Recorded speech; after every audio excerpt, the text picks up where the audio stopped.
Здравствуйте, друзья! И с вами снова рубрика «Вопросы и ответы». Вы спрашиваете, я отвечаю, вы не спрашиваете, а я все равно отвечаю. В конце программы я кому-то погадаю на картах. Надеюсь, что много будет таких людей. Как вы помните, в нескольких прошлых программах мы обсуждали гремящий на весь мир судебный процесс между Джонни Деппом и его бывшей женой Эмбер Хёрд. В процессе обсуждения мы выяснили две вещи. Первое – это то, что в лице Джонни Деппа Эмбер Хёрд пропустила, потеряла, профукала, как хотите, самого лучшего мужчину в своей жизни и, что, наверное, еще важнее, самую большую любовь в своей жизни. И второе. Мы с вами вслед за судьями, прокурорской группой и за многочисленными зрителями обвинили Эмбер Хёрд в неумеренном использовании средств эмоционального насилия в отношении ее бывшего мужа. И мы пришли к выводу, что это именно то, что разрушило их брак. И мы сделали вывод, что не надо быть как Эмбер. Заголовок одной из программ у меня там такой: «Не будь как Эмбер». Хочу продолжить тему эмоционального насилия. Для наглядности, на самом деле, тема очень содержательная, очень полезная, потому что и в ваших, и в наших, девочки, жизнях эмоциональное насилие очень-очень много уносит и очень много разрушает. Я надеюсь, что с моей подачи, с моей подсказки вы посмотрели телеспектакль «Сослуживцы». Это телеспектакль 1973 года, в котором задействованы актеры Московского театра имени Маяковского. Спектакль этот по одноименной пьесе поставлен. Если вы не посмотрели его, ничего страшного, вы все смотрели фильм «Служебный роман». Это тот же сюжет, та же пьеса, те же действующие лица, те же диалоги. В общем, все один в один, только актеры разные. И декорации, естественно, тоже, да. Так вот, в двух словах, для тех, кто и «Служебный роман» не смотрел. Второстепенная линия есть в этом произведении, в этой пьесе. Это не основной сюжет, но тоже заметный. В статуправления на должность заместителя директора приходит Юрий Самохвалов. И там встречает своих прежних одногруппников, однокашников, собственно, главного героя, и Олю, с которой он имел когда-то непродолжительный роман. И прошло 15 лет, там сообщается в сюжете об этом. И через 15 лет Оля заново все вспоминает она и заново влюбляется в Юру, в Юрочку. Ну, на самом деле это Юрий Григорьевич Самохвалов, замдиректора, уважаемый человек. Она приглашает его на свидание, он отказывается, и она забрасывает его любовными письмами. Потом эта история становится известна коллективу, широкой общественности, и выходит так вот некрасиво. Там нам, зрителям, предлагается такой спорный вопрос, по-моему, кто же все-таки не прав? Юрий Григорьевич, который передал в правком письма, любовные письма Оле, либо сама Оля. Ну, мой ответ однозначный. Я все-таки думаю, что Оленька виновата в произошедшем. Почему? Потому что вот эти письма, вот эти насильственные, натужные приглашения на свидание, это ведь не что иное, как эмоциональное насилие. Там в пьесе, в сюжете и спектакле, и фильма даже говорится, там же читаются выдержки из этих писем, и она там пишет: «Я понимаю, Юра, что тебе неприятно читать эти письма, что ты не хочешь их получать и не хочешь слышать моих признаний в любви». Вот в этом смысл. Присутствует умысел, присутствует вина героини. Она понимает, что делает неприятно, что она провоцирует нарочно негативные эмоции у якобы любимого ею человека, и все равно продолжает это делать. Кстати, если вы посмотрели телеспектакль, то заметили, что образ Оли от телеспектакля до фильма очень-очень поменялся. Если в фильме «Служебный роман» в исполнении Светланы Немоляевой Оля вызывает сострадание, жалость. Она вот такая нежная, невинная, наивная, и можно ее пожалеть, то в телеспектакле, там другая актриса играет, образ совершенно иначе подается. Там Оля Рыжова, такая слегка мужеподобная женщина с короткой стрижкой, в мужской жилетке постоянно ходит, очень напористая, знаете, с таким циничным, ядовитым, прямо откровенно даже токсичным взглядом. Вот. И там ее, конечно, совсем не жалко. Там она вот полностью воплощает образ агрессора. Да? Вот.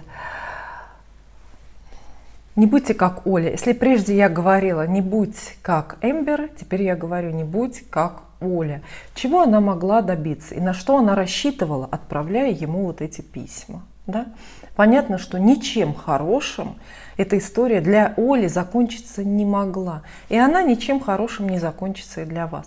Поэтому если вас вот эта программа, мое сообщение, застает в какой-то такой похожей ситуации, когда вы, ну теперь бумажных писем почти не пишут, может быть, вы кому-то настойчиво там сообщения в мессенджерах посылаете или домогаетесь встречи с кем-то, с каким-то парнем, мужчиной, молодым человеком, дедушкой, неважно.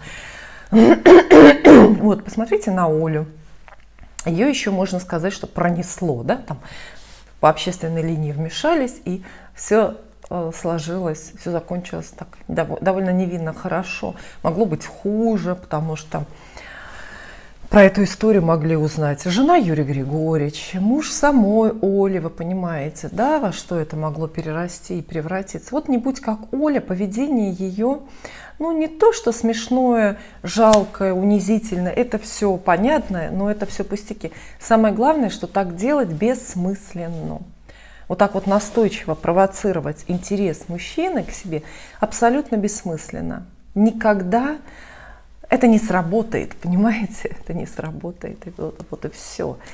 И это первое, о чем я вам хотела сказать. Кстати, и прошу вас, пишите в комментариях ваши впечатления от этого телеспектакля. Я не знала, что он существует, совершенно случайно наткнулась на него.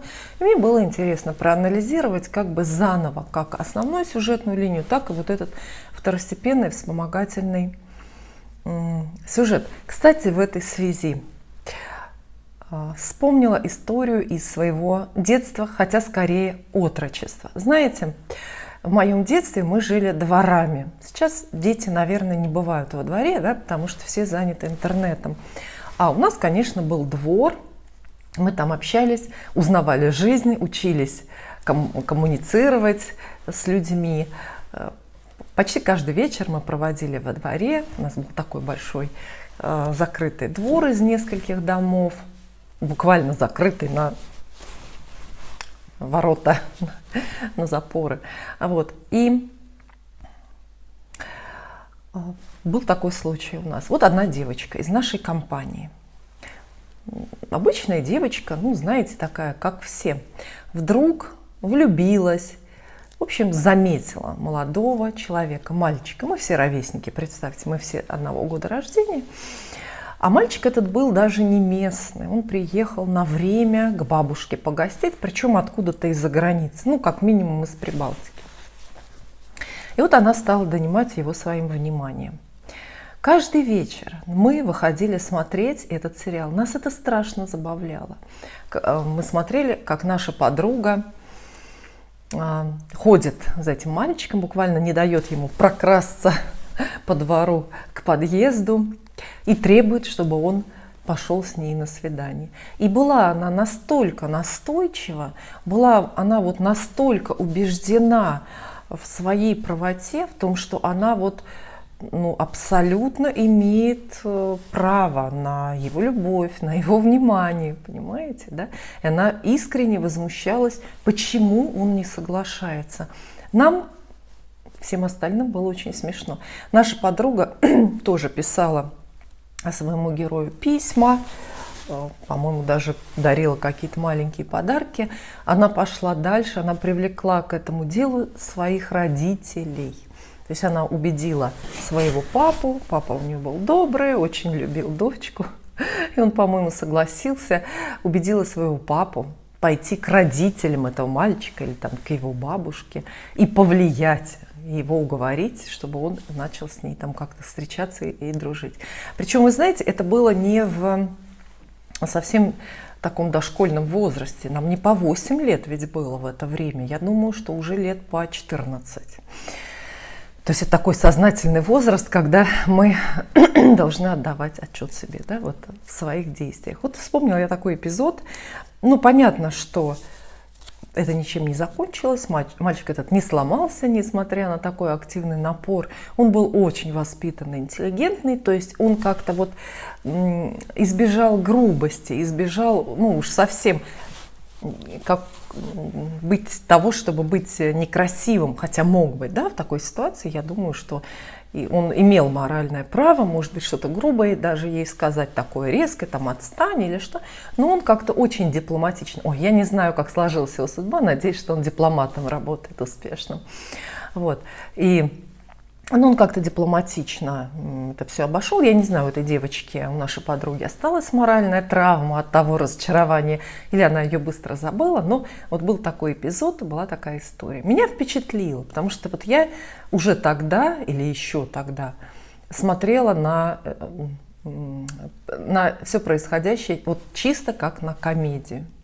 Мне казалось, что это ну, настолько невозможно, это настолько похоже на фарс даже какой-то. Вот. И мы очень смеялись. Перехожу к другой теме. Вот о чем хотела с вами поговорить. Очень часто женщины, девушки пишут где-то в комментариях, в письмах ко мне на почту, когда обращаются за личным гаданием. Что это за человек? Ну, прям вот буквально текст звучит так. Познакомилась с парнем, не могу понять, что он за человек. Естественно, мы прибегаем к картам. Карты достаточно развернуто и полно могут давать характеристику личности. Но да, и гороскоп, натальная карта, если известны данные рождения, даже космограмма, это тоже дает очень много информации. Но сегодня я расскажу вам вот такой вот способ узнать, что из себя представляет ваш избранник. Чаще способ работает, когда вы еще на берегу, но может и позже сработать. Как узнать, чего стоит мужчина или молодой человек? Как узнать его вот истинную суть, которую можно пропустить, можно не заметить за красивой внешностью или за красивыми его словами? Да? Есть такой способ. Посмотрите, как этот мальчик, этот молодой человек общается с другими, важно, мужчинами. Посмотрите, хотят ли другие мужчины в какой-то группе, это где-то происходит в вашем, допустим, трудовом коллективе или в группе в университете или в классе, в школе, не знаю, где вы познакомились. Если есть, конечно, такая возможность, если есть вот общий круг, да, каких-то. Вот посмотрите, хотят ли другие мужчины с ним общаться, ищут ли они его дружбы, торопятся ли они с ним за руку поздороваться, ждут ли они его, когда он задерживается, говорят ли они много о нем в его отсутствии, хорошего, естественно. Может быть, они им восхищаются, может быть, вы видите, что они пытаются ему в чем-то подражать. Ну, знаете, голос или манера одеваться. Вот если есть вот эти вот признаки, если вы видите, что этого мужчину замечают и уважают другие мужчины, то будьте уверены, с ним, ну, плюс-минус все в порядке. По крайней мере, это если не хороший, то нормальный, здоровый человек. Почему? Знаете ли, мужской мир очень иерархичный. Мальчики с самого раннего детства постоянно друг с другом чем-то меряются. Вы скажете, девочки тоже меряются? Конечно. У кого маникюр лучше, у кого волосы длиннее отросли. Но это все намного-намного меньше, чем у мужчин. У мужчин померено, измерено вот абсолютно все. Кто лучше, кто хуже, кто умнее, кто глупее, кто сильнее, кто слабее. И они это, понимаете, на интуитивном уровне этим интересуются в первую очередь и очень легко считывают друг в друге. Вот заметьте, любая даже кратковременная мужская коммуникация, вот мужчина один, вот мужчина другой. Ну, какая самая кратковременная? Например, небольшое ДТП, да, кто-то кому-то бампер сломал. И вот они выскакивают, каждый из-за своего руля, и понаблюдайте за ними в это время. Они никогда не останутся как бы на равных в этой истории. Они посмотрят друг на друга. Причем это происходит за доли секунды. Эта оценка происходит за доли секунды. Да? И они очень хорошо поймут, кто чего стоит. И кто здесь будет командовать, кто главнее, кто сильнее, а кто должен согласиться и подчиниться. Мужской мир очень иерархичен. Доказательство тому, например, очень жесткая субординация и иерархия во всех мужских обществах. Это армия, это полиция. Вообще представьте, да, что армия, вот эти вот звездочки, звания, кто чего стоит. Ты младший лейтенант, а ты генералиссимус, понимаете, да? Это же придумали все мужчины, не женщины. Потому что им надо. Им надо, чтобы каждый был измерен. И каждый был в этой самой иерархии на своем месте. Я уже не говорю про какие-то неблагополучные мужские сообщества, да, например, в тюрьме. В тюрьме мы знаем, да, что там нет общего пространства, общего социума, да, так какого-то закрытого. Там все посчитаны. Кто-то командует, кто-то подчиняется, вот так и так далее. Мужчинам обязательно нужно распределяться вот на такие вот роли. И поэтому, вот, когда вы видите, как к вашему избраннику относятся другие мужчины, вы видите, замечаете его ценность в их глазах. Таким образом, вы замечаете его социальную и психологическую, и эмоциональную ценность, его как бы, ну, такой вот уровень. Вот это работает всегда. Другое дело, что не всегда есть такая возможность, правда? Если вы с мужчиной познакомились там где-то в магазине или в интернете, у вас нет общих друзей, естественно, вы лишены такой возможности. То есть этот способ подходит только вот для тех, кто в группе друзей познакомился или где-то в группе коллег, а может быть в учебном каком-то заведении, где есть вот это вот общество, сообщество. Как относятся к вашему мужчине, к вашему избраннику другие женщины, например, его бывшие, это тоже важно. Но там все совсем по-другому. Поэтому мы поговорим об этом в другой программе. Сейчас я только говорю вам об этом. А вот если молодой человек, который вам нравится, не нравится мужчинам вокруг, они его избегают, они не берут его в свой круг, не хотят с ним дружить, они как бы чаще забывают о нем или открыто игнорируют. Они могут открыто, как бы не стесняясь, проявлять неуважение к нему даже на публике. Может быть, прям откровенно дурно о нем отзываются. Это очень важно. Конечно, вы влюблены, у вас в животе бабочки, на глазах розовые очки, и вы скажете, что эти мальчишки, которые не хотят с моим дружить, сами дураки. Это вот они все плохие, а он хороший. Нет, это будет не так. Поверьте, мужчины друг другу цену очень хорошо знают и быстро, и очень это отношение показывает. В этой связи тоже история из моего двора. Она, может быть, будет немножко длиннее, чем предыдущая. Итак, в том же нашем дворе был мальчик, в которого все последовательно по мере взросления влюблялись девочки. Все девочки, одна за другой, влюблялись окончательно, бесповоротно. Тому были свои основания. Мальчик был очень умный, начитанный. Мне кажется, с какого-то даже прям раннего детства он знал несколько языков.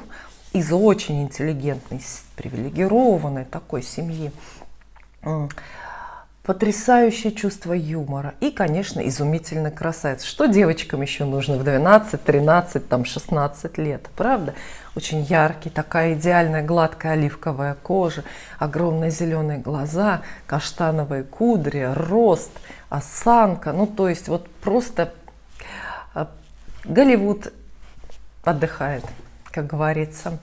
И девочки тоже писали ему письма, кто-то посвящал ему стихи, и был он таким вот предметом всеобщего вожделения во дворе. Мы выросли, и однажды этот молодой человек позвал меня на свидание. И мы стали с ним, ну, как бы встречаться, вы понимаете, да, старые времена, 17 лет, ни про какой интим речи там не было, мы просто дружили, встречались каждый после своей учебы, и он помогал мне делать домашние задания по иностранному языку, естественно, вот, надо сказать, не помогло. И все было достаточно хорошо. Все было достаточно хорошо. И в то время я совершенно не думала, конечно, я не обращала на это внимания, вообще не задумывалась. Ну, это мысли такие не для юных мозгов, да. Я не думала, а почему вот с ним не дружат другие мальчики в нашем дворе? А в нашем дворе, вот в том дворе, где я росла, было очень плотное содружество мужское. Были мальчики, наши ровесники, чуть постарше, чуть помладше. Они очень тесно между собой дружили. Ну, прямо, вот знаете, такой был коллектив, отряд у них, можно сказать, да. И вот этого мальчика, про которого я говорила выше, они в свою компанию не брали никогда. Они его избегали. И он путался вечно то с малолетками, с какими-то дружил, то с девчонками вот с нами проводила время. Я не обращала на это внимания. И только теперь, вот ретроспективным взглядом, я все очень хорошо это понимаю. И так я с нашим мальчиком стала этим встречаться. И все было достаточно хорошо. Он оказался вот просто на редкость воспитанный, культурный, такой заботливый. Вспомнит, что зонтик надо принести, если ты где-то там в институте, а дождь пошел. Вот. Но очень скоро, я думаю, месяца через 2, наверное, ну, наших эпизодических встреч мы не проводили каждый день вместе, конечно, да, я поняла, что этот мальчик придурок. Самый настоящий придурок. Я не знаю, вот надо кому-то объяснять, что это такое. Я думаю, что мы все как-то подсознательно значение этого слова понимаем. Да? Я заметила, что с ним что-то очень сильно не то. А потом я заметила, что с ним все очень сильно не то. Естественно, я с ним дружбу сразу же прекратила. И знаете, дальнейшие события, вот дальнейшая жизнь этого мальчика показала, что я была очень права во всем. Во-первых, в том, что я его вот определила, внесла в эту категорию, да, назвала придурком. А во-вторых, в том, что я от него вовремя сбежала, потому что у него-то были какие-то долгосрочные планы, понимаете, на меня. И дальнейшая его судьба действительно сложилась весьма и весьма печально. Вот при таком старте, при богатых родителях, блестящем образовании, потрясающих мозгах, роскошной внешности, он, мягко скажем, не состоялся, но так, если уж прям детали, то там даже были и психиатрические лечебницы. Вот. И вот теперь, когда я смотрю назад и оцениваю происходящее, я очень хорошо понимаю, да, почему остальные мальчики во дворе с ним не дружили. Потому что они это знали. Мы, девочки, не знали, мы не понимали. Он с нами хорошо общается, дружит, гуляет, не знаю, там, играет в карты, на гитаре музицирует, аккомпанирует, да? Нам этого было достаточно. А вот мальчики очень хорошо знают. И, соответственно, и так всегда бывает в жизни. Поэтому вот присмотритесь, попробуйте прямо сейчас, если у вас есть такая возможность, и проанализируйте, насколько востребован ваш избранник жених, да муж тоже можно. Насколько он востребован именно в мужском мире? Разрывается ли у него телефон от звонков друзей мужчин? Спрашивают ли у него совета коллеги мужчины? Приглашают ли его заниматься каким-то командным спортом, там играть в волейбол, например, по субботам, соседи, мужчины опять-таки. И вам очень-очень многое станет, откроется, и очень многое станет очевидным. Это действенный способ, чудесный. На самом деле вот таких простых, понятных инструментов для вскрывания загадочной личности много. Позже я расскажу и другие, как распознать, с кем вы имеете дело, чтобы не совершить фатальную ошибку, чтобы не потерять время, чтобы сильно не разочароваться на будущее. Но сегодня запишите себе этот. И передо мной вопросы. Я так благодарна вам за то, что вы пишете комментарии и присылаете вопросы. Это все так интересно читать. Я надеюсь, что вы тоже читаете комментарии ваших друзей, подписчиков. Итак, Марта прислала нам вот такое письмо.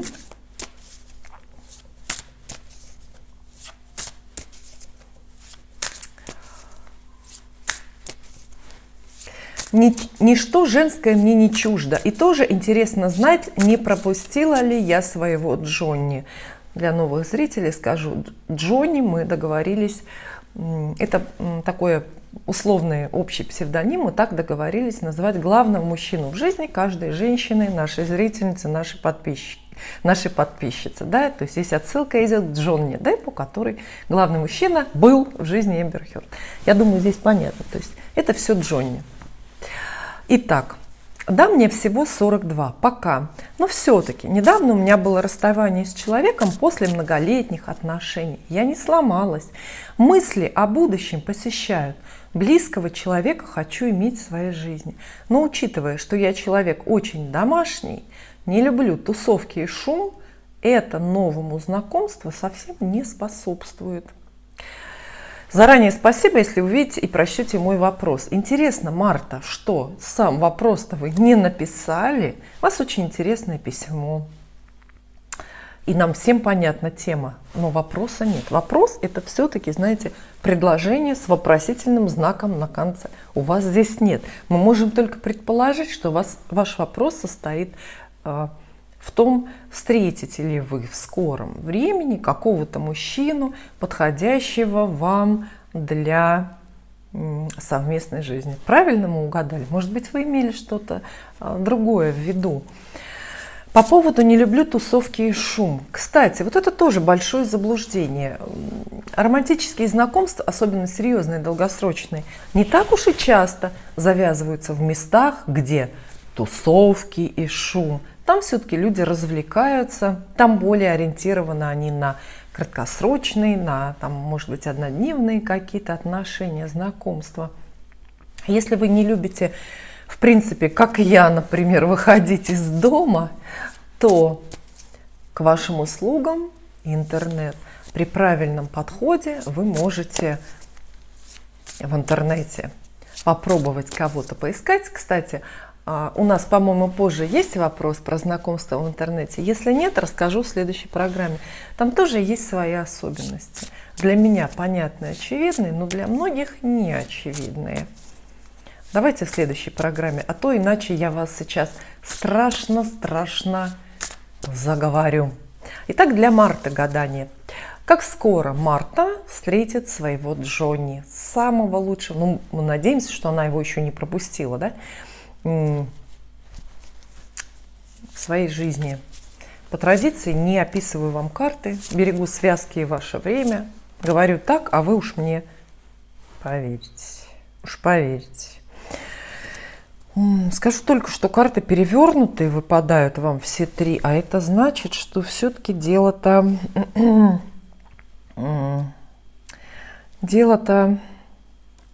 задерживается. Скорее всего, нужный вам человек искомый где-то близко сейчас или где-то близко был совсем недавно, где-то, может быть, на работе, или ну, вот в этой области, среди друзей, как помните, Земфира пела, среди друзей, да, вот. Карты говорят, что вы чуть было, этот человек, да, который где-то близко, и вы чуть было с ним не начали отношения, вот чуть-чуть, буквально какой-то камушек под колесо попал, то есть миллиметраж, на секунду, на минуту разошлись, взглядами где-то не встретились, чуть-чуть. И этот человек был на грани от того, чтобы предложить вам отношения. Он имел, почему я в прошедшем времени говорю? Вполне возможно, что это и теперь так. То есть у вот этого молодого человека есть к вам желание, чувство, страсть, как хотите назовите. И давно бы было уже все, но чуть-чуть разошлись. Как скоро вы его заметите, или как скоро он решится вам сделать там какое-то предложение. Здесь карты пока не говорят. Но понятно, что случай ваш не безнадежный. Где-то рядом есть подходящий человек. Скорее всего, да, среди друзей. Здесь тройка кубков есть. Она, правда, перевернутая, поэтому я и начала с прошедшего времени. То есть тройка кубков – это бывшая компания, прошлая компания, понимаете, да? Но все равно компания. В конце концов, вам никто не запрещает, лучше поздно, чем никогда, вернуться чуть-чуть назад в прошлое и найти того самого парня. Мы ответили, я надеюсь, на вопрос. Дальше Юлия Витальевна пишет. Спасибо, что находите время. Вы затронули тему имен и связь характера. То есть, как связано имя и характер. Это, понимаете, не моя тема. Это не только я затрагиваю. Целые книжки на эту тему написаны. Да, вот такие толстые. Там прям от А до Я. Какое имя, какой характер вызывает, объясняется все очень просто. Никакой мистики нет. Мы, конечно, можем мистические составляющие в этом находить. И обязательно найдем, если будем искать, да, если там углубимся в происхождение имени, в звуки и все. Вот. А на физическом или даже физиологическом уровне мы действительно все зависим от имени, которое слышим, как нас называют. Не зря же люди, некоторые предпочитают, чтобы определенная форма своего имени, чтобы меня называли вот так вот, например, не Ольга, а Оленька, или кто-то наоборот, там не Мила, а Людмила. То есть человек интуитивно считывает наиболее благоприятные для себя вибрации от той или иной формы своего имени. Это все тоже неспроста. Вот, и приведите несколько примеров. Я боюсь, что вот времени нет, может быть, мы об этом еще поговорим. Но действительно, имя и характер связаны. В частности, заинтересовало Юлию Витальевну имя Михаил. Расскажите, в чем сложность характера? Я где-то сказала, да, что Михаил – это не просто. Вопрос картам: будет ли с загаданным Михаилом близкое знакомство до конца года? Когда я слышу имя Михаил и узнаю, что мне предстоит как-то сотрудничать с этим человеком, как-то договариваться, я пугаюсь. Я всегда знаю, что будут проблемы. Отчасти, естественно, это все субъективно, но Михаилы все-таки имеют характер очень негибкий характер. Очень негибкий характер. Вот. Не то чтобы это эгоизм или неспособность к диалогу, но именно не гибкость. Обстоятельства меняются, факты меняются, может быть, даже ваши желания меняются. А Михаил продолжает стоять на своем. Замечали вы или нет? Упрямство. Мне в голову какой-то подходящий, корректный синоним не приходит сейчас. Ну, давайте назовем это упрямством. То есть Михаил упрямый человек. Да. И отвечаем на вопрос, будет ли с вашим загаданным Михаилом близкое знакомство у вас до конца года. А вы, дорогие зрительницы, если у вас тоже есть какой-то Михаил, можете спросить про него, присоединиться к гаданию, и тогда карты ответят вам что же? Будет ли близкое знакомство с Михаилом? Раз, два.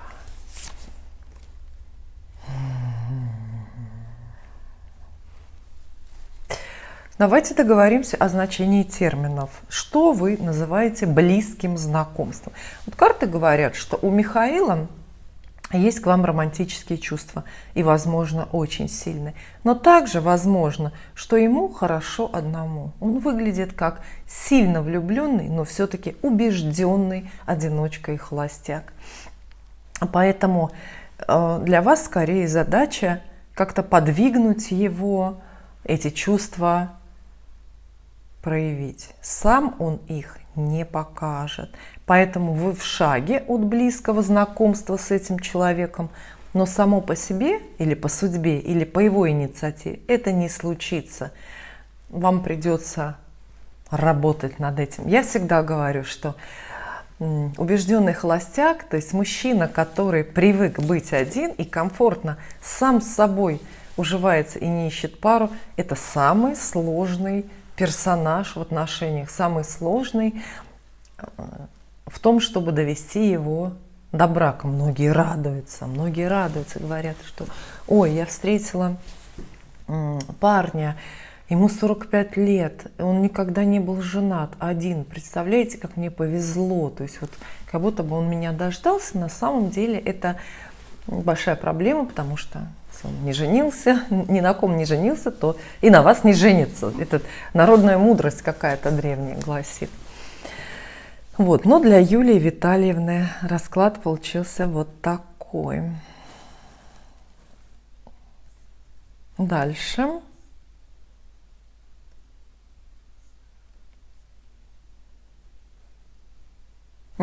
Вопрос про подругу. Наталья Давыдова спрашивает. Я загорелась желанием узнать ответ на вопрос по поводу моей подруги. Приятно, да, когда человек не только о себе заботится, но и о судьбе подруги, с которой мы уже 30 лет вместе. Такая долгая женская дружба. Мы уже взрослые девочки, но она, как многие из нас, хочет хоть раз побыть женой. И как-то не получается. Так вот вопрос. Есть шанс у моей подруги, а я искренне желаю исполнения ее желания. Вы тоже можете загадать какую-то свою подругу, которая любила да не вышла замуж, но продолжает туда хотеть. Давайте посмотрим. К сожалению, у нас есть имя заказчицы, это Наталья Давыдова, но, по-моему, нет имени подруги. Назовем ее подруга. Итак, Наталья, ваша подруга. Как скоро выйдет замуж? Тоже 3 карты.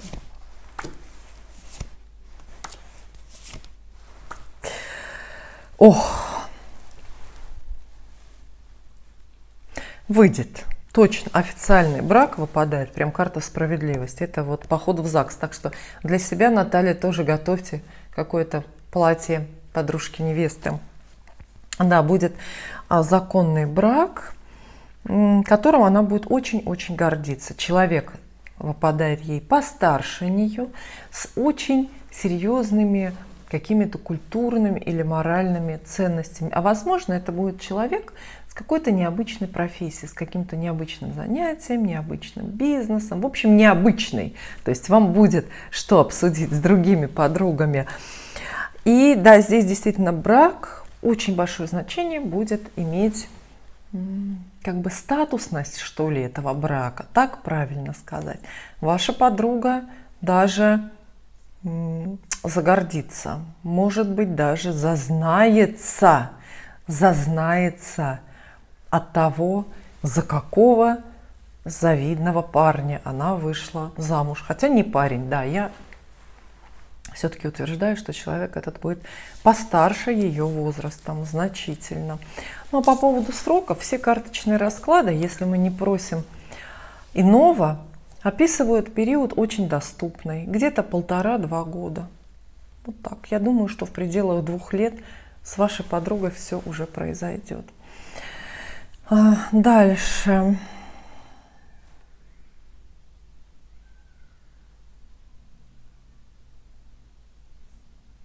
Все вопросы хорошие, поэтому очень трудно выбирать. Просто не знаю, я разрываюсь.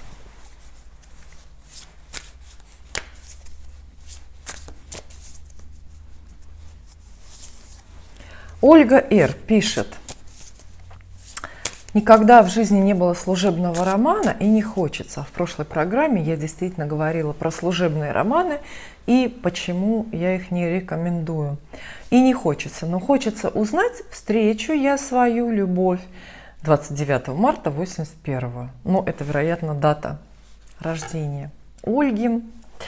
Посмотрим, встретите ли вы, что для Ольги Р. скажут карты. Встретит ли она свою любовь? 3 карты. Раз, 2, 3. Да, Ольга, встретите свою любовь. Это будет, безусловно, новый человек, паш Пентаклей, возможно, земной масти человек, достаточно молодой, как и вы. И через это знакомство получите дорогу и другие очень сильные, серьезные перемены в своей жизни. Возможно, уедете. Причем уедете далеко, куда-то за океан. Любовь и это, и знакомство придет к вам очень легко, где-то в повседневной жизни. Вам не нужно ничего делать, куда-то бежать, менять и меняться. Вам не нужно стараться и искать. Этот молодой человек появится из круговорота рутинных повседневных событий. Знаете, вы можете встретить его по дороге на работу или в ближайшем гастрономе, где-то в кинотеатре или в электричке, когда на дачу поедете. В общем, оставайтесь на месте. Сильно ждать, хотел сказать, ждите, да, но женщины так часто буквально вот этот посыл, это слово понимают, воспринимают, ждите. И начинают ждать активно, начинают просто сходить с ума и каждый день буквально на стене эти палочки рисовать. Этот день вычеркнут. Сегодня не встретил. Нет, вот так ждать не нужно, потому что это тоже форма эмоционального насилия уже по отношению к Вселенной. Получается, что вы Вселенной выставляете некий ультиматум. Да? Я отказываюсь жить, пока вот ты мне не пошлешь любимого человека. Так не надо. Вселенная ультиматумов не любит. Поэтому живите как жили, новое знакомство где-то уже просматривается в обозримом будущем.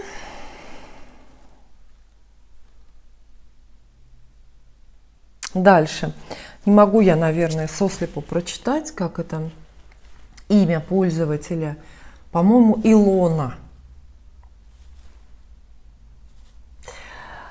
Я девушка, и, если честно, очень устала от работы на дядю. Давно хочу начать свой маленький бизнес, но страх неудачи заранее меня пугает, и я так ничего и не начинаю. Можете спросить карты, пожалуйста, ждет ли меня финансовый успех в моем начинании, или мне лучше не рыпаться и дальше работать на обычной работе?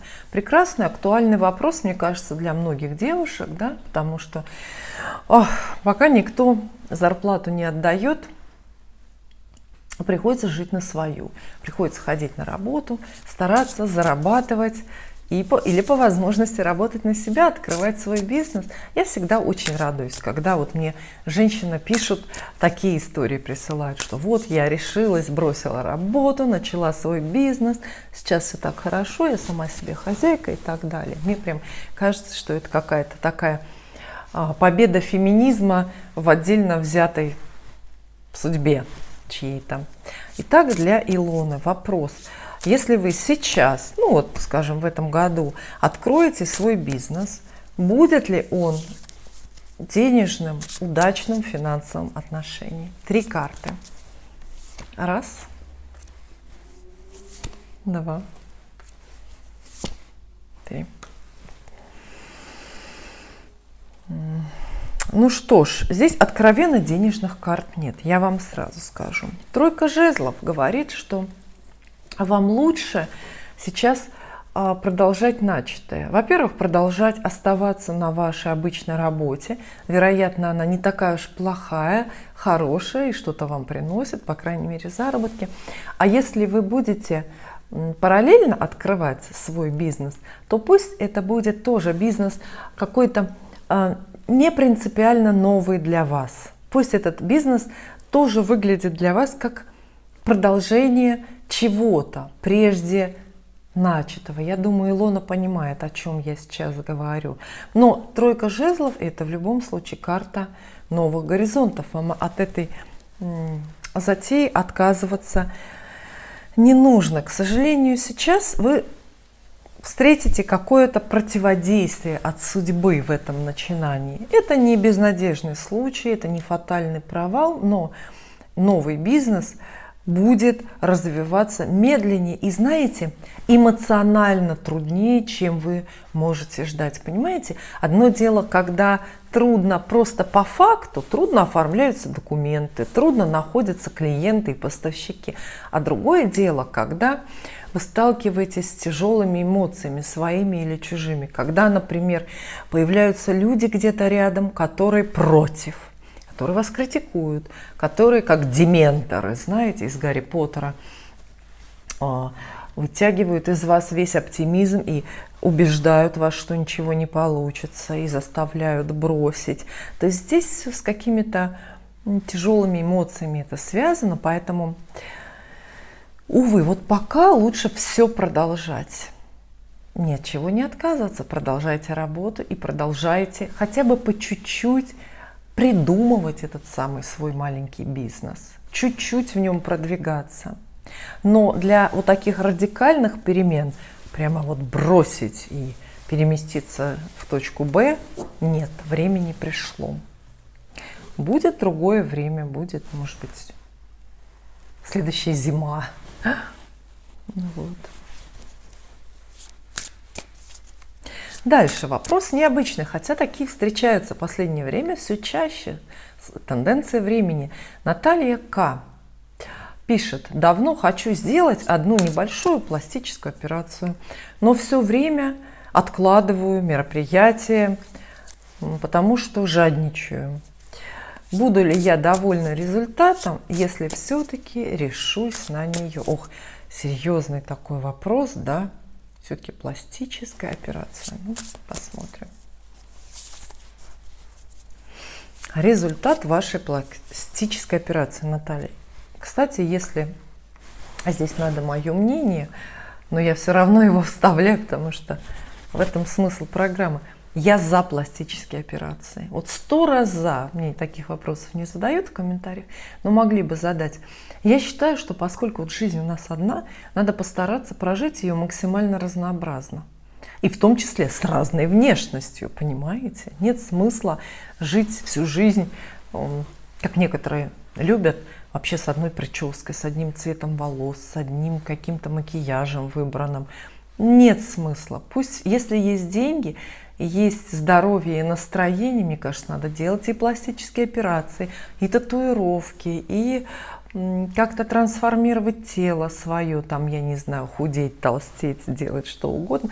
Мне кажется, надо быть разной, и мне хочется быть разной, и я с вами. Если как только у меня немножко поменяется жизнь, место жительства в основном, потому что я в Болгарии сейчас нахожусь, здесь все-таки Болгария не в рейтингах по пластической хирургии, да?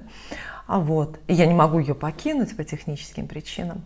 Я тоже сделаю массу пластических операций, и вы меня еще не узнаете, будете говорить: кто это, кто это? Два и три. Ну что ж, карты говорят, да, во-первых, здесь есть шестерка мечей. Это перемены, перемены, еще раз перемены. То есть, что это значит? Это значит, что будет результат. Это значит, что вы поменяетесь. Будут эти перемены, за которые вы, собственно, платите деньги хирургу. 2 денежные карты, 2 масти пентаклей. То есть не зря жадничаете. Обойдется это в приличные какие-то деньги. То есть готовьте деньги, карты говорят. Но результат буквально превзойдет ваши ожидания.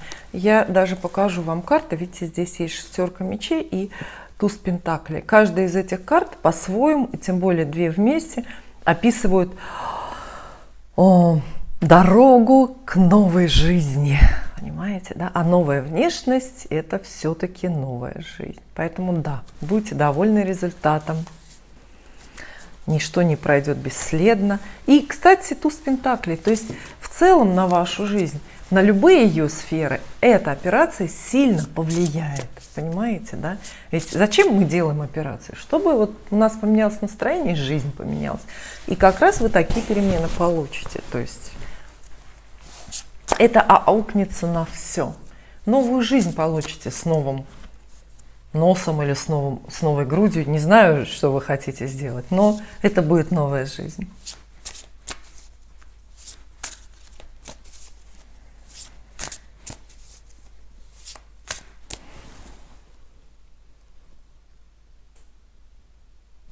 Есть очень интересные комментарии-вопросы, в которых нет вопросов. Нет вопросов. Невозможно найти вопрос, на который можно ответить, по крайней мере, вот таким коротким раскладом. Нет, понятно, что тема ясна, но нужен же вопрос. Вот пример, я вам даже прочитаю. Наталья Скарина пишет.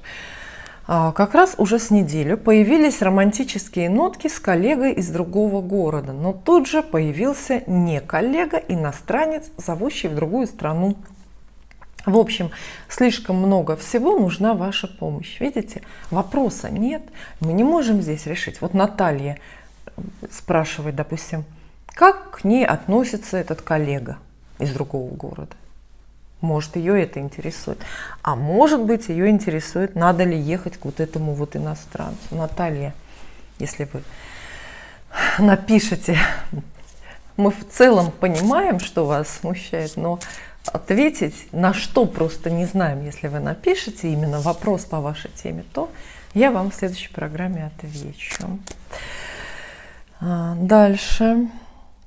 А вот какое письмо проникновенное. Ирина Яровая пишет, с мужем в ноябре расстались из-за того, что у него возник служебный роман. Вот опять, видите, все зло в служебных романах. Полгода, как они живут вместе, несмотря на социальное неравенство. Хотя бывший муж утверждает, что если бы я его не выгнала, он бы не ушел. Думаю, врет. Оля, могу ли я рассчитывать на успокоение души? Смогу ли я встретить своего человека в этом году? Вот смотрите, это вопрос. Вопросительный знак, все четко. Что, когда, почему? Вот. Вот так вот. Ирина, что могу сказать по вашему письму? Мы вам, конечно, сочувствуем, но вы расстались с вашим мужем только в ноябре.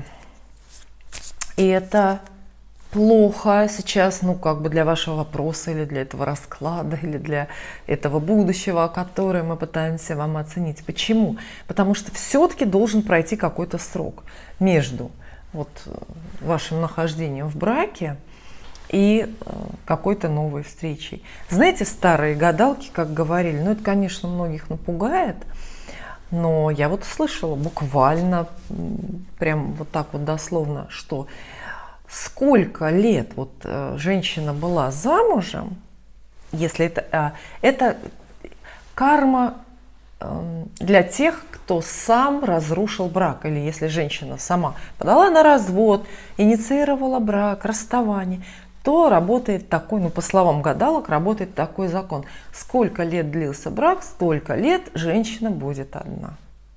Вот так, имейте в виду.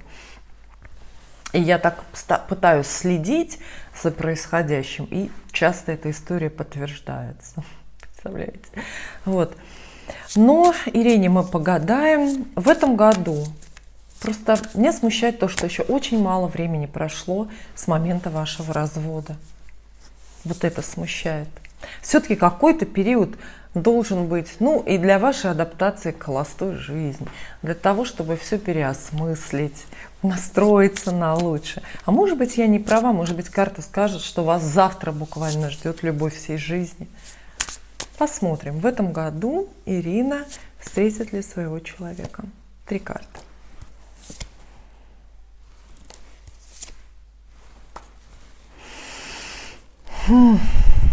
Ирина, вам действительно выпадает новое знакомство. Паж жезлов, новый человек. Кстати, достаточно молодой, возможно, моложе вас, но новый человек, которого вы сейчас еще не знаете. 4 жезлов – это именно свой человек, очень подходящий. И знакомство легкое, веселое и очень легкие отношения, абсолютная гармония. А вообще 4 жезлов – это малое колесо фортуны, это дорога к свадьбе. Ну и самое главное, здесь есть 10 кубков. Это изобилие чувств, изобилие возможностей. Это новый совместный дом, в конце концов, для вас. Поэтому, да, действительно, не зря развелись. Очень скоро у вас идет новое знакомство с большой любовью. Взаимной, конечно.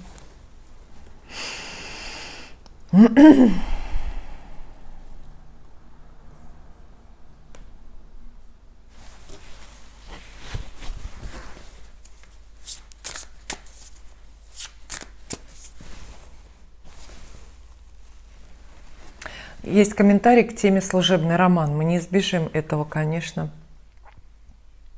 Инна Яценко пишет: у меня был в свое время, в 36 лет, служебный роман с коллегой. Это была практически моя первая любовь, хотя я к тому времени была уже 16 лет замужем. Такое, кстати, бывает, да? Девочки проходили, что первая любовь приходит, когда ты абсолютно по уши замужем, в детях и так далее. Очень яркие и сильные чувства. Да, потом мы расстались, но у нас остались хорошие отношения, несмотря на многие перипетии. Конечно, не стоило входить в эту историю, но я благодарна всему, что тогда испытала. Это один из лучших периодов моей очень изменчивой жизни, про которую я теперь скажу: взлеты и падения. И тот роман был взлетом. Но на работе все-таки лучше просто работать. Все эти насмешки, обсуждения коллег ни к чему. Вот так вот. Прекрасный комментарий. Прекрасный он, в первую очередь, тем, что вот оказывается, несостоявшийся или сложный, или какой-то провальный служебный роман можно закончить дружбой, пониманием, можно договориться. Это чудесный пример, потому что так не всегда бывает. Хотела сказать, редко бывает. Ну, не всегда так бывает. Инна, спасибо, что вы написали. И дальше я ищу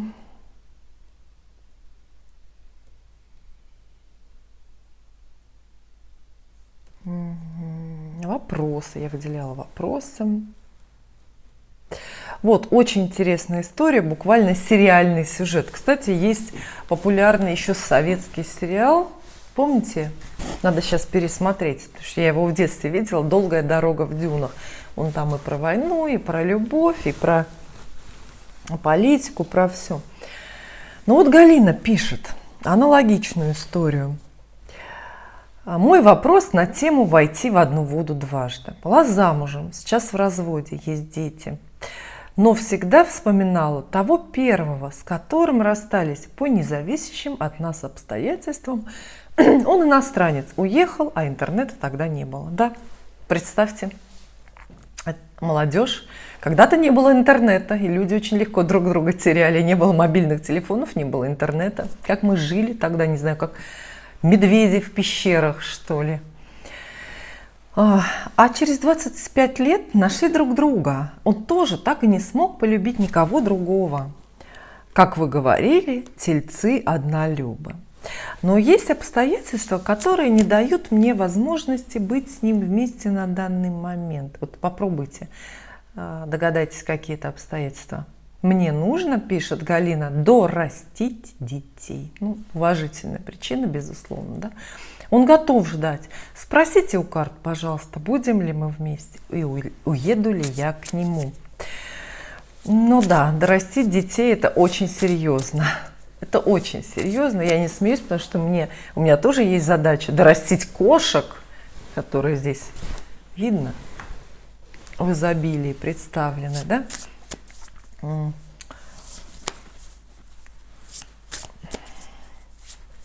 посмотрим.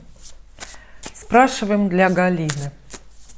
Уедет ли Галина вот к этому человеку,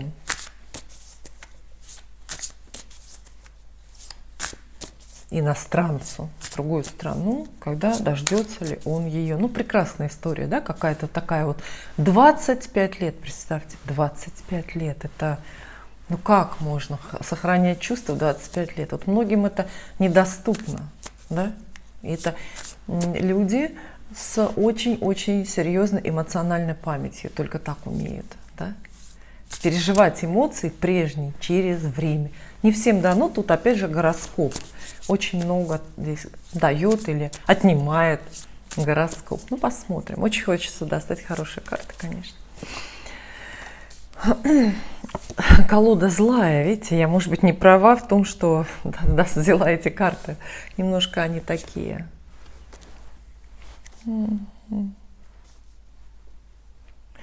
Да, хорошие карты на самом деле. 2 пажа. То есть история это очень и очень подвижная. Любовь, пара, партнерство присутствуют между вами. Однако, все-таки давайте называть вещи своими именами. Видите, вот 2 кубков. Это пара, любовь. Но с какой-то взаимной, не то что выгодой, но удобством. А когда карта переворачивается, она говорит, что люди друг к другу привязаны, испытывают взаимные чувства, но кому-то, как минимум одному, это неудобно или невыгодно. Перевернутая 2 кубков, понимаете, да?